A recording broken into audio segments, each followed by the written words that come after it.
There's something about books. The feel of turning the page, the sound of the spine cracking as the book is pressed open, the smell of unread pages.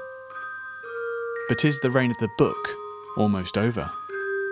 The e-book has arrived, ushering in a new era of digital reading.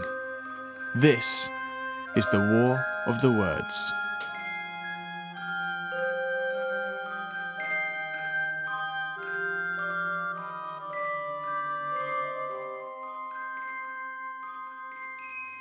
Once upon a time, the first character was written, and we humans began to write, recording the world around us.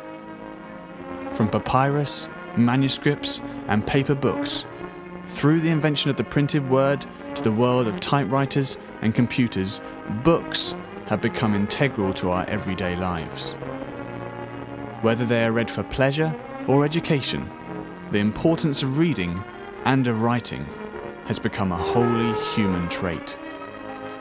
For centuries, people have consumed these small, flat, rigid squares of folded paper, falling in love not only with the story, but also the package it comes in. I think people love stories and reading, and we all like to be taken away from the world that we have to struggle through every day. And the actual book is a wonderful piece of technology which has been with us for hundreds of years and I think always will be with us. I think physical books, it is just the batteries don't run out, so you don't have to worry about that. You can drop them and they don't break usually. And a lot of people are very used to them, so I think the sort of habit element is quite important. People are used to lying in bed with a book or in a bath with a book, and I think a lot of people find that but would be very difficult with an e-reader. So I think that, you know, it's just that being used to and loving the feel of turning the pages and the physicality of it, really, I think. And the fact that you can just, you know, put it down somewhere, and if you lose it, it's not the end of the world, because it's not, hasn't cost you a fortune.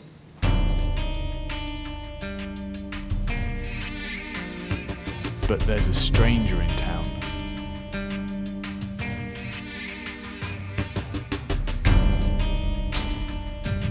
The e-book.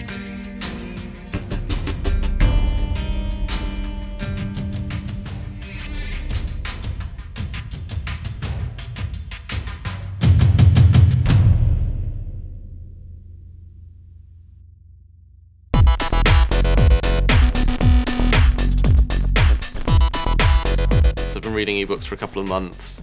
I think certainly there's a lot of flexibility there which you don't get with a normal book, which I find a lot easier. So this is my e-reader.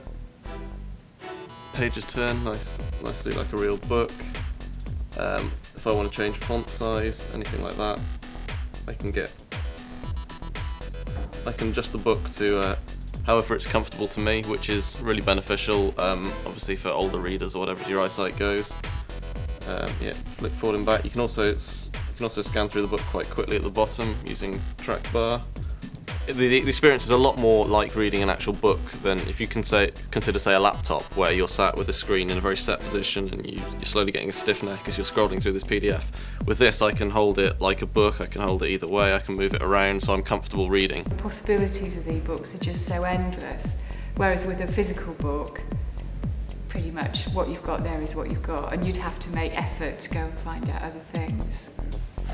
In recent years, the e-book has risen in popularity. A major online book retailer reported that the number of e-book sales were double that of their physical book sales, and these figures continue to rise.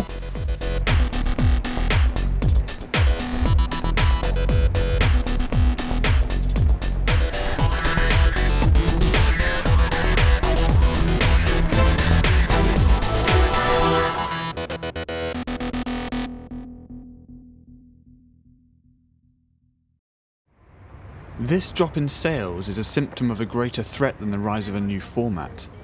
Setting aside issues arising between the book and the e-book, statistics show that the level of reading is dropping across the world. Other media such as TV, films, gaming and the internet have become people's first form of entertainment. leaving the book, which demands more time and concentration, falling in their wake.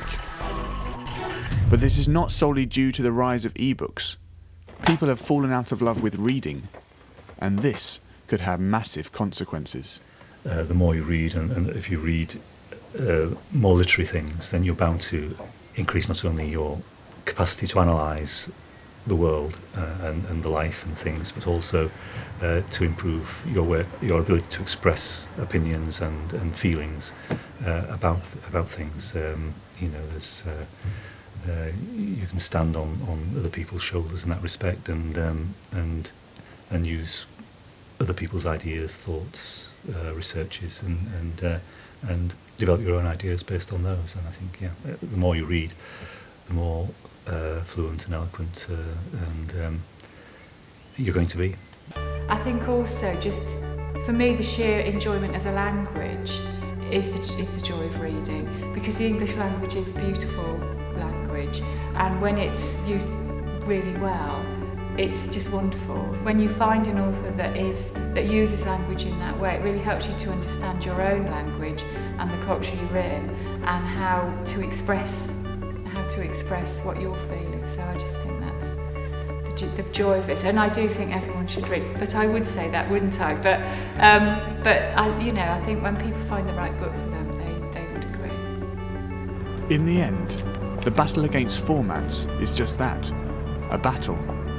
The war is against the loss of reading, because reading isn't just deciphering words on a piece of paper or screen.